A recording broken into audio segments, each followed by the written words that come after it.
What's up, YouTube? Siegfried Tulane here, and today I kind of wanted to talk about a different topic other than gaming.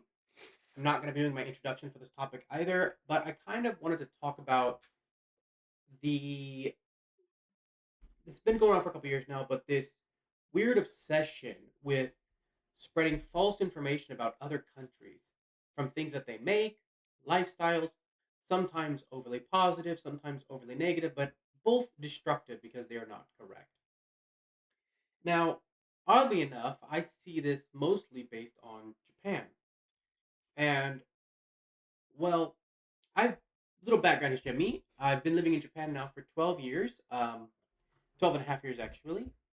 I have worked for black companies, I have worked for regular companies, and I am currently in the process of running my own school and trying to build that up.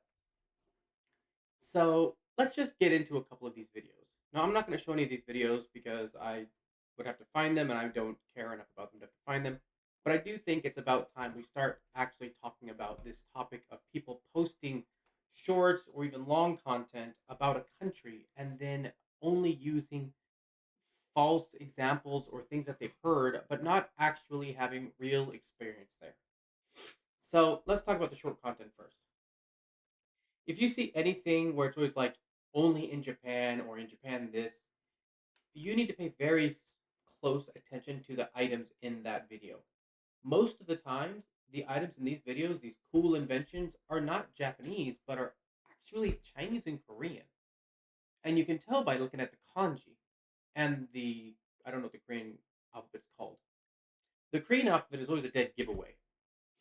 And the kanji is way more difficult when it's in China versus Japan. Chinese kanji is a lot more difficult than Japanese kanji. And a lot of the times, Japanese is going to mix their kanji with hiragana, or just use hiragana and katakana, or you will see actually English. Um, in big cities, you're going to see a lot more English where they put things, or their names written in English, not in kanji or hiragana. You're going to see that more in the rural or countryside areas. But for those ones, my advice: take a second and look at every single item. Look at the people. I can tell you, Chinese, Japanese, and Koreans look very different. Now, obviously, some aren't going to be hard to tell, but it's honestly like looking at a Russian and an American, or Russian and a British, and a German and an Italian.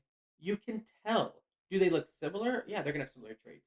But you can tell usually if the person is from Spain or Germany or Italy. And in America, it's a little more difficult because most of us have a lot of mixed blood. But, you know, if somebody's pure Russian and somebody's pure German, you can tell the difference. Now, the bigger one I want to get into, though, are the ones that focus on black companies in Japan or old rules or laws that might still be on the book but don't mean anything. I saw a short that said it's illegal to be fat in Japan. That's not true. If it was legal to be fat in Japan, there would be no McDonald's or Starbucks in Japan. And while it was a more of a tax write off for companies back in the day, it's not really something that is used anymore. It is a law in the books, but it's not used anymore. As an American, you should be able to take a look back at the laws on our text, and you'd realize that there are a lot of laws in our text that are pretty bad, but they're not used anymore. And if they were to be used, they would probably be fought against. So they exist, but only because they haven't had to be challenged yet. So, you know, people like to take content like that and try and make it seem like it's a norm. And I think this is the problem. People love to take negative aspects of Japan and try to make it like it's a norm, and that's not the norm, you know. Are there black companies in Japan? Yeah. Like I said, I worked for them. Is every company in here black? No. Do some Japanese work nonstop? Yes. Do all Japanese work nonstop? No. So I want to kind of get into my experience on this. Let's first talk about black companies. Now, I do want to be clear. As an American, my experience of life here is much different than a Japanese person. But I've also, talked with and interacted with a lot of Japanese people throughout my 12 years being here, to understand what their life is like, including my in laws. So let's talk about black companies. A black company in Japan is a pretty crappy company. Um, when I worked for a black company, I worked for one that I would call a semi-black company, and I worked for one that was a full-on black company. So let's talk about my first experiences. The two first jobs I had here were semi-black companies. ALT is almost always going to be a semi-black company. What I mean by that is you're not going to be working unpaid overtime, but they're definitely going to screw you over pretty badly in ways that are illegal. So, for example, when I worked for my ALT company here, I only made like $50 one month. They didn't offer me any other job, any other work, and pretty much during the summer, where the school was closed for summer vacation, I had no work, and that sucked. The whole time, they really put you in a position where you have to constantly owe them some form of money, so that you're kind of stuck in that cycle. And luckily, I got married within my first year here, and I got out of that system. But then I worked for my second company, and again, this is a semi-black company. But this boss, both of these bosses, by the way, were Americans, and this boss constantly changed my contract, which is illegal in Japan. You cannot do that. And when we got a new Japanese manager, he was super cool, super chill. He would constantly go to my boss and tell him that this is illegal. You can't do this. So there are laws in Japan put in place to protect employees. Just so you know, if you work 6 days a week, they have to offer you 10 paid vacation days a year. This is a minimum, which, to be perfectly honest, isn't that different from the U.S. Um, Now, the reason I call this a semi-black company is because this boss did things that I wouldn't ever do. He promoted the fact that there were no, that you could take any day off you need. If you need to take the day off, it was okay as long as you were sick and you brought a note. However, when I ended up getting sick from work exhaustion, which did happen to me, and I had to take a week off due to a doctor's recommendation, I had to make up all of those days on the weekends, which isn't what most companies would do. So my first boss lied to me a lot, and definitely would a lot of the stories you'll see would he would do things like that. For example, I would be supposed to be leaving at one on weekends because I worked a half day, but he would not be back until 3. And so I had a choice: do I leave and leave kids unattended, which I cannot legally do, or do I sit there for 2 hours? And I had to sit there for 2 hours because my boss, who was supposed to be there, wasn't there. Now, to be clear, this was an American. This wasn't Japanese. This was an American. All right. I was supposed to teach one group. He was supposed to teach the other group. I regularly taught 35 kids ages 2 to 6 because he would go there and then watch football. My lunch break, which in Japan you're supposed to eat with the kids. So I'm supposed to eat my lunch with the students and then get an hour break afterwards. I didn't get that because he tried to hire somebody who didn't have a work visa, and then the person ended up getting a work visa. I got a 30-minute break in a 9, 10 hour day, which is against the law in Japan.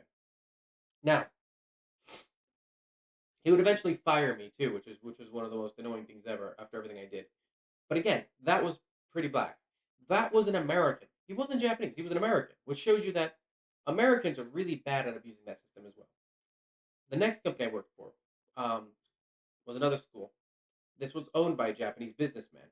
This one is the first official black company I worked for. And what I mean by that is they blatantly broke laws. They purposely worked us under the required teaching hours by 30 minutes, right? We were 30 minutes short of the required teaching hours to be full time. In Japan and actually in the US as well, when you're a teacher, you are actually measured by your teaching hours. That's your work hours, right? You don't need 8 teaching hours a day, right? Because obviously that would give you a 12-hour day. But you do need a certain amount of teaching hours to be considered full time, and they would work us 30 minutes under that. However, they would force us to be there 40 hours a week. But because our teaching hours were 30 minutes short, we were not full time, meaning we were not eligible for insurance and healthcare from the company. On top of that, they would do the events, and so the other previous school, by the way, would do events on the weekend, and this was unpaid because we were paid monthly. We had a monthly salary, not hourly, We were unpaid when we had to work extra days, which means this was technically unpaid overtime. They had the required parties where you had to go, and this is one thing, by the way, I hate about Japan, and this is true. They do required parties, which I hate. I don't. I don't even if I don't if, even if I like my coworkers, I don't want to go to a party. I just want to go home and relax. I'm always stressed in those situations, and this is something that is actually in Japan. That is a common problem in Japan. That I think I'll get into that later. But the problem is that this school, I had to regularly work 40 hours a week, but get paid for less. I had to work weekends, even though I didn't get paid extra for them. And in the end, I was told how they weren't sure they were going to keep me because my manager for the after school program and I didn't get along. We didn't get along because she had lived in England for 10 years, constantly tried to correct everyone's English, was horribly rude to the students, and even the students didn't like her. And then on top of that, she completely screwed up my summer schedule. So when I was supposed to get 2 weeks off, I didn't get those 2 weeks off because she messed it all up. Now, I've worked for a black company, and yes, they are pretty bad for Westerners, and I cannot imagine how bad they are for Japanese people. So yes, when you watch these videos about negative aspects of Japan, normally what you are seeing are the black companies, and yes, black companies are just that bad. And to be clear, it's not just a cultural thing; it's also kind of a blackmail thing or a blacklist thing, I should say. If you leave that company, they will make sure you are blacklisted for any companies in that sort. And luckily, if you've paid attention to media over the last 5 years, you will see that this has been a system that is being broken. In all honesty, both Konami and Capcom and most video game companies are black companies right now. Almost every single game company is a black company right now. There are some that work under really good leadership where they all work hard. I think a good example is Naoki Yoshida in Final Fantasy 14, where they're working nonstop, but he is also working nonstop. He is not having them do the work while he goes home. But Konami had constantly did stuff that was black, and then they lost, the guy behind Metal Gear Solid. Um, Capcom lost the creator of Castlevania Symphony of the Night. They lost the creators of Mega Man. That's because they are black companies. And Nintendo. Look, I mean, like, Nintendo was really good under its previous owner. I mean, previous CEO, sorry, previous CEO, Satoru Iwata. It was great. But now it's not under that. And honestly, Nintendo's a black company. So is Sony. So is X. I mean, so is Xbox. I mean, and Xbox isn't even Japanese. Xbox is American. Look at these companies that do unfair layoffs. Those are black companies. They exist around the world. And they use loopholes in their countries to abuse the employees and make the employees pretty much work for them. And they do this because they get away with it. Everyone here is still going to buy Mario. Everyone here is still going to buy PlayStation 6. Everyone here is still going to buy an Xbox. Everyone here is still going to buy the new Capcom games. I mean, and while Capcom has improved, which is it's good to see, and Konami seems to be improving, the fact of the matter is they were black companies at one point, and they probably still are. So some of the most popular names in Japan are black companies, but that's not everything. So let's talk about the last company I worked for. The last company I worked for was owned by a Japanese person also. I still actually substitute teach there. The reason I quit was one, it was an hour travel there and an hour back, so it's 2 hours of my day. Two, I mean, I'm not good at mornings, and so I didn't really want to work. I don't want to work in the mornings, and I've already gotten my life set up in a way where I don't have to. And three, he is a huge, huge worrying person. He always thinks he's the type that thinks no news is bad news. Super nice guy, right? Super nice guy, but no news is bad news kind of guy. But when I was riding my bike and my bike crashed because due to the ice, and I got to the school, and I mean, he took me to the hospital right away and had my class covered for the first couple of hours to get me to make sure I was fine. He took me to the hospital, paid everything, right? Um, he does not. He prefers his employees to leave when they're done, And if you have nothing to do, you can leave early with no reductions in your salary. So if you have no afternoon lessons, you can go ahead and go home, um, and you get paid the same amount. Obviously, if you're losing your lessons because of you're performing badly, you're not going to have a job next year. But if it's due to kind of a situation in Japan they would call shogunai, or it can't be helped, you pretty much just get to go home. However, I usually would use that time to offer to help anyone who needed help at that point in time, and if nobody needed help, I would just head out. He actually dislikes people who stay over late and use time when he wants to go home and are instead staying there and prepping work they should be prepping their work for the next day. He would rather you do that during your prep period. He doesn't want you to be relaxing during your prep period and stay late. He wants you to go home at the go home time. He never forced us to work on the weekends unpaid. Every time we worked on the weekends, well, actually, we never worked on the weekends. Every single event that we had was on the week during our business days. And I will say, like, you know, the fact that actually am contracted as a substitute teacher there now shows how how much I actually liked. I do respect him for that. So the thing is that a lot of people they want to come out and they want to say a lot of negative things about Japan, and they are right. But the problem is that they're taking a isolated problem and they're blowing it up like all of Japan suffers from it. People working in black companies definitely deal with depression. That is true. They deal with depression. They deal with exhaustion. So if you see somebody who replies that their dad did that and they're Japanese, that might be true. But what's not being said is that they worked for a black company. And while black companies do still exist, they do. There is coming a change in mentality where you don't have to stay in that situation. This is thanks to a lot more Westerners who are moving to Japan and a lot of Japanese who have moved to the West for a long time and are moving back. They come back and they have a new mindset of, hey, you know what? It's better to build skills and be able to do many things. My manager at my old school that I worked at was spent 20 years in the US. She's Japanese, but she spent 20 years in the US. And that's one thing she's always, expressed as her feelings now. Now, again, I mean, do you have to work hard in Japan? Yeah, Japan is a country where if you're going to come here, you have to work hard. But you're not working to death. And luckily, another thing that people don't realize is Japan is actually um, really good with foreigners, right? They really understand we're not of the same culture, so they don't have the same standards for us. So while it is true in most Japanese, you don't want to be the first person to leave, foreigners aren't usually held to that standard.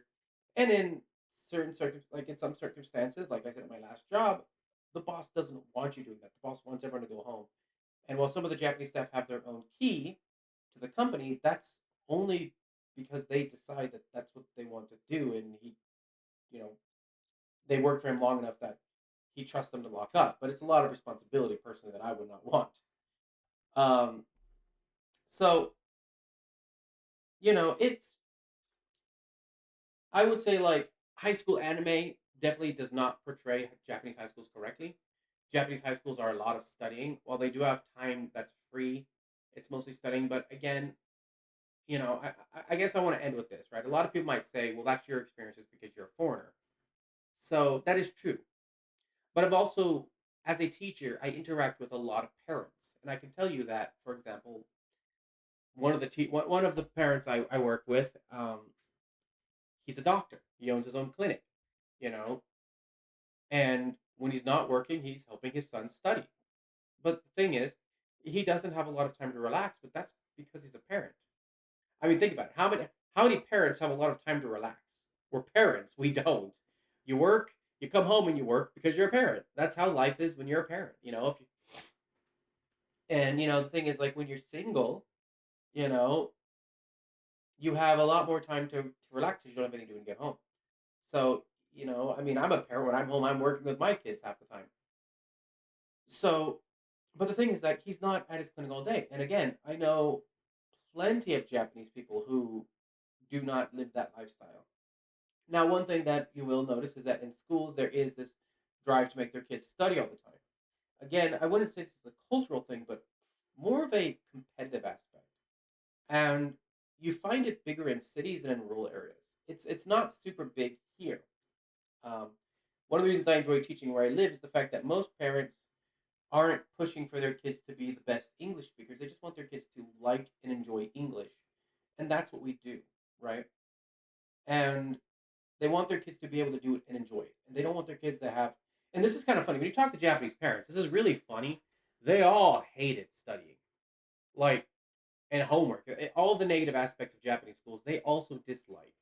So, I mean, Japanese anime loves to make high school look like the greatest time ever, but it really isn't.